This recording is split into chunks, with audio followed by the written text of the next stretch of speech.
You have been out on the water since dawn, freezing your fingers off, casting your arm out of its socket, and by 1 o'clock in the afternoon, you are totally burned out. You start packing up your truck while the lake looks completely dead. But what if I told you that you are making the single biggest mistake in cold water fishing? What if I told you that by leaving the lake right after lunch, you are driving away exactly 30 minutes before the biggest feeding frenzy of the entire day begins? Today, we are talking about the brief afternoon warm-up window. I am going to show you why the old grandpa rule of waking up before the sun is actually ruining your fishing trips in the colder months. I promise you, by the end of this video, you will completely rethink the way you plan your days on the water, and you will understand why the biggest fish are caught while everyone else is on their way home. Tell me the truth down in the comments below. Be honest, do you usually pack up and leave by noon when the fishing gets tough? For generations, fishermen have been programmed to believe that dawn is the absolute holy grail of fishing. We set our alarms for 3 in the morning, chug pots of coffee, and race to the boat ramp in the pitch dark. We do this because during the middle of the scorching hot summer, that early morning topwater bite is incredible. But fishermen are creatures of habit. We take that summer fishing rule and stubbornly apply it to the late fall, winter, and early spring. We force ourselves to fish in the freezing cold dawn when the water is at its absolute lowest temperature and the fish are completely comatose. We spend hours doing the exact same thing, freezing our toes, throwing 100 different lures, and getting absolutely zero bites. We drain all of our physical and mental energy during the most unproductive hours of the day. And because we are so exhausted by lunchtime, we leave. We completely miss the critical biological shift that happens when the afternoon sun finally does its job. It is time to break that habit. Picture this exact scenario. It is 1 o'clock in the afternoon. You have been on the water since before the sun even came up. Your hands are stiff from the morning frost. Your coffee thermos has been completely empty for hours. You have thrown every single lure in your tackle box. Jigs, crankbaits, spinnerbaits, you name it. The water looks absolutely dead. Not a single splash. Not a single sign of baitfish. You look over at your fishing buddy and give that familiar nod. The nod that says we are done for the day. You start packing your rods. You strap down the boat. You are tired and just want a warm meal. But right as you put your truck into drive and pull away from the boat ramp, a massive invisible shift is happening just below the surface of the lake. The midday sun has finally done its job. The surface temperature has just crept up by 1 or 2 tiny degrees. To you, 1 degree means nothing. To a cold-blooded predator, that 1 single degree is an alarm clock. It is the dinner bell, and you are driving away right exactly as the greatest feeding window of the entire day is cracking open. You are leaving the lake right before the brief afternoon warm-up window opens. We have all been raised on the exact same fishing advice since we were kids. Your grandfather probably told you that the early bird gets the worm. He told you that if you are not on the water by sunrise, you might as well stay home. And for the middle of the summer, your grandfather was absolutely right. But during the colder months, or in the early spring and late fall, that old school advice is a complete trap. It ruins more fishing trips than bad weather. Think about it logically. After a freezing cold night, the water is at its absolute coldest point right at dawn. The fish are sluggish. Their metabolism has completely crashed. They are glued to the bottom, barely breathing, and they certainly do not want to chase your spinnerbait. Yet, this is exactly when 99% of fishermen are out there shivering in their boats, casting like crazy. They burn all their energy when the fish are least active. Then, they get frustrated, they get bored, and they leave right before the sun finally warms things up. You have to stop listening to summer fishing rules when the water is cold. The early bird might get the worm in July, but in March or November, the early bird just gets a cold nose and an empty live well. Let us talk about what is actually happening inside the body of a bass or any other predatory fish when the water is cold. Fish are cold-blooded animals. This means their body temperature is exactly the same as the water around them. When the water drops down into the low 40s or even the upper 30s, their entire biological engine shuts down. They do not need to eat every day. In fact, they might only feed once or twice a week. When you drag a lure past their face at 7 o'clock in the morning, they simply do not have the physical energy to open their mouths. It is like asking you to run a marathon right after waking up in a freezing cold room. But fast forward to 2 o'clock in the afternoon. The sun has been beating down on the water for 6 straight hours. The surface temperature rises by just 2 or 3 degrees. That tiny change sends a massive jolt of electricity through the nervous system of the fish. Their metabolism suddenly wakes up. They feel a sudden urge to hunt. It is a very brief window, sometimes lasting only an hour or two. But during that short time, they will aggressively smash baits that they completely ignored just a few hours earlier. If you are not there to witness it, you will swear the lake has no fish in it at all. Understanding exactly how the sun warms the water will completely change the way you look at a lake. Water is dense, and it takes a lot of solar energy to raise its temperature. The sun does not heat the entire lake all at once. That is a huge misconception.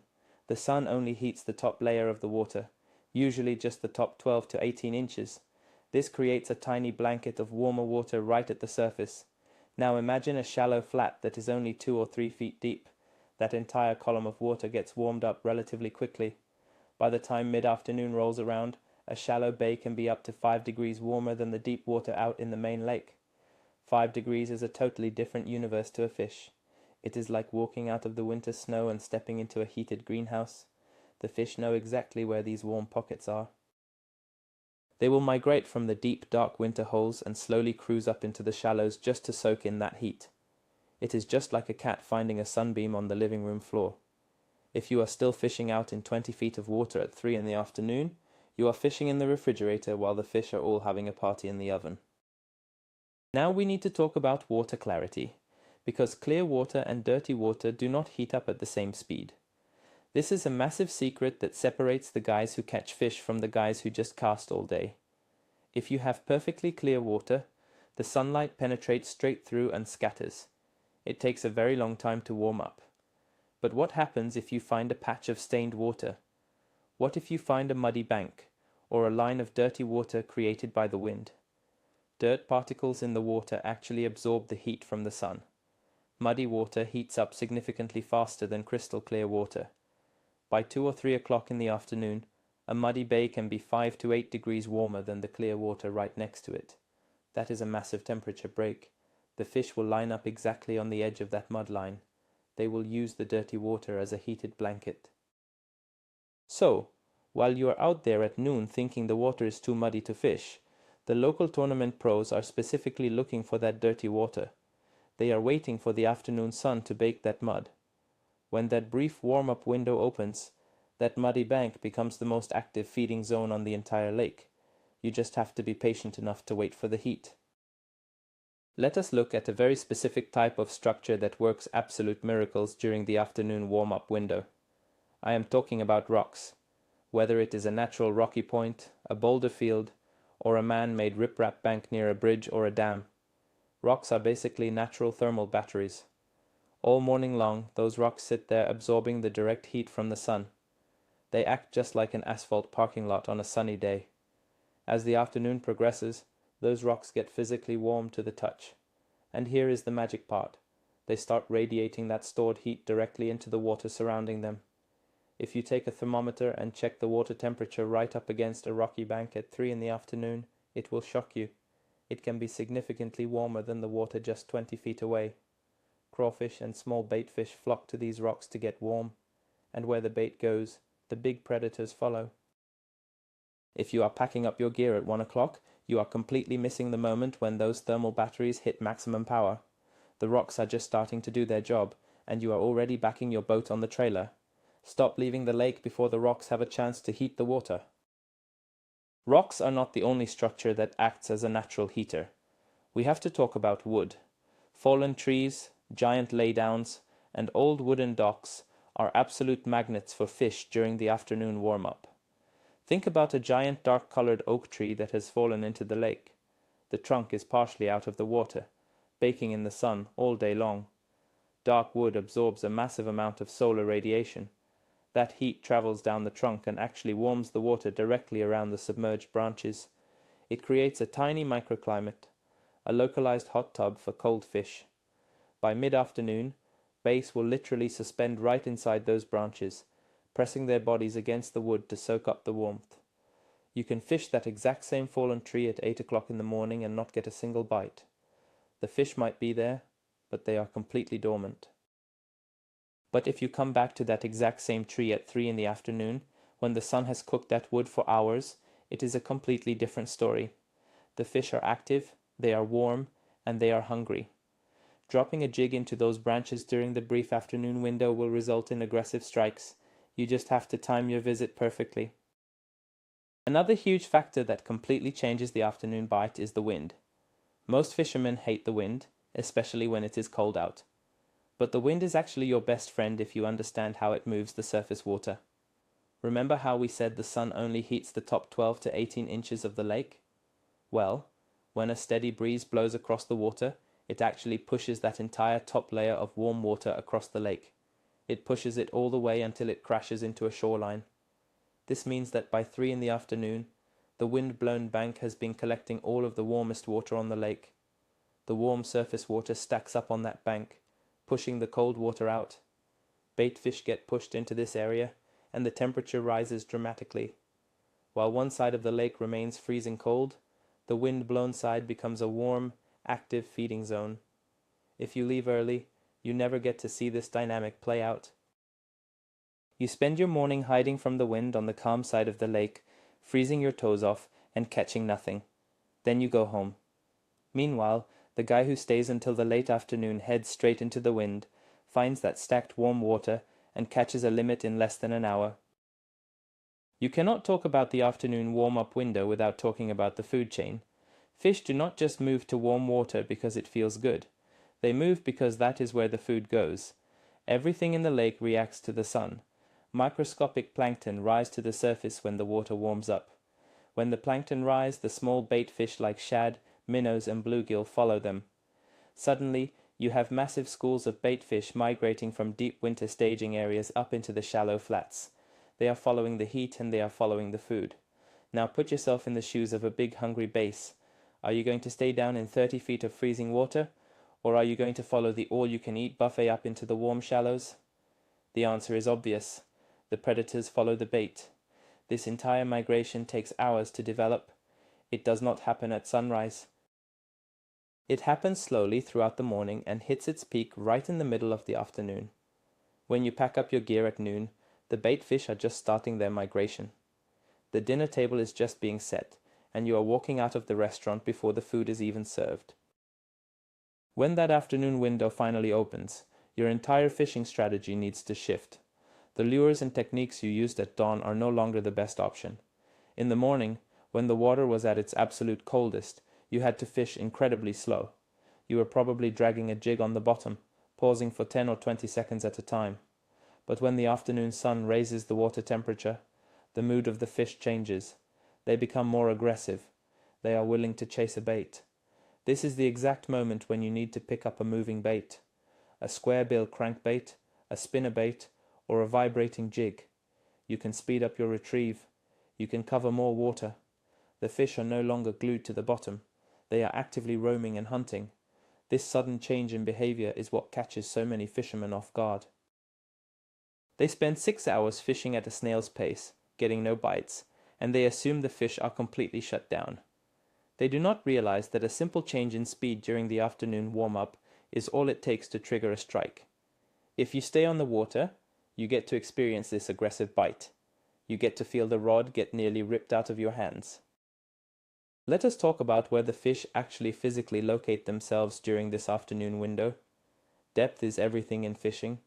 At sunrise, after a brutally cold night, the fish are going to be deep. They retreat to deep holes, river channels, and steep drop-offs because the deep water provides a more stable temperature. The surface is freezing, so they hide in the basement.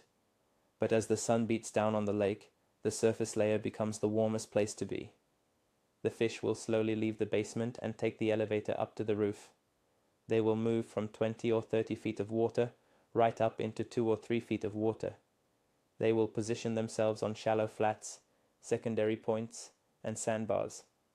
This vertical movement is the key to the afternoon bite. The mistake most guys make is that they find fish on their electronics in deep water early in the morning. They sit on those deep fish all day long, trying to force them to bite. They never adjust. By the time 2 o'clock rolls around, those deep fish have moved shallow, and the fisherman is casting into an empty hole. You have to move with the fish. When the water warms up, head for the shallows, and you will find the hungry ones. There is a massive trap that modern fishermen fall into every single time they hit the water. I am talking about the temperature gauge on your fish finder. We rely on technology so much that we stop using our brains. The temperature probe for your electronics is usually located on the transducer, which is mounted at the very bottom of your boat or trolling motor. That means it is reading the water temperature 2 or 3 feet below the surface. But remember what we talked about earlier? The sun heats the very top layer of the water first. The warmest water in the lake is in the top 6 inches. Your electronics are completely missing this crucial piece of data. You might look at your screen at 2 in the afternoon, see that the temperature says 45 degrees, and assume nothing has changed. You assume the afternoon warm-up is a myth, but if you were to stick a thermometer just 1 inch under the surface, it might read 50 degrees. That is a 5-degree difference that your expensive electronics are hiding from you. Do not let a digital number on a screen tell you to go home early. Trust the sun, trust the science. The surface is warming up, and the fish are perfectly aware of it even if your fish finder is not. So, when exactly does this legendary afternoon warm-up window actually happen? It is not at noon. High noon is when the sun is at its absolute highest point, but the water has not had enough time to absorb all that solar energy. It is just like the weather outside. The hottest part of a summer day is not noon. It is usually around 3 or 4 o'clock. The exact same principle applies to the lake. The water needs time to bake. The absolute magic hour, the peak of the afternoon warm-up, typically occurs between 2 o'clock and 4 o'clock in the afternoon. This is the golden window. This is when the water reaches its maximum daily temperature before the sun starts to drop too low on the horizon. Ironically, 2 o'clock is the exact time when most fishermen are pulling their boats out of the water. They have been grinding since 6 in the morning. Their patience is completely exhausted, and they decide to call it quits. They spend 8 hours fishing the absolute worst conditions of the day, and they drive away just 30 minutes before the golden window opens. If you can just hold on, drink an extra cup of coffee, and wait for that 2 o'clock shift, your entire day can change in a matter of minutes. Fishing is highly psychological. It is a mental game between you and the fish, but mostly it is a mental game against yourself. Sitting in a boat for 7 hours in the freezing cold without a single bite is absolute mental torture. Your mind starts playing tricks on you. You start questioning your lure choices. You start questioning your locations. You start wondering why you even bought a boat in the first place. This mental fatigue is the real reason why people leave the lake too early. It is not because the fishing is permanently bad.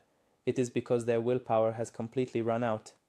You look at your watch, you see it is 1:30 in the afternoon, and you just want to go home and sit on the couch. This is the ultimate test of an angler. The guys who consistently catch big fish in difficult conditions are the ones who can conquer this mental fatigue. They know that the past 7 hours of failure mean absolutely nothing.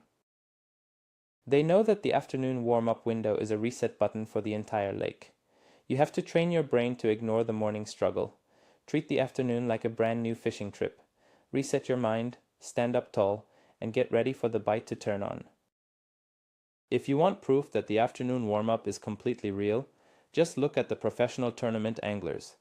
Go watch the weigh-ins for early spring or late fall tournaments.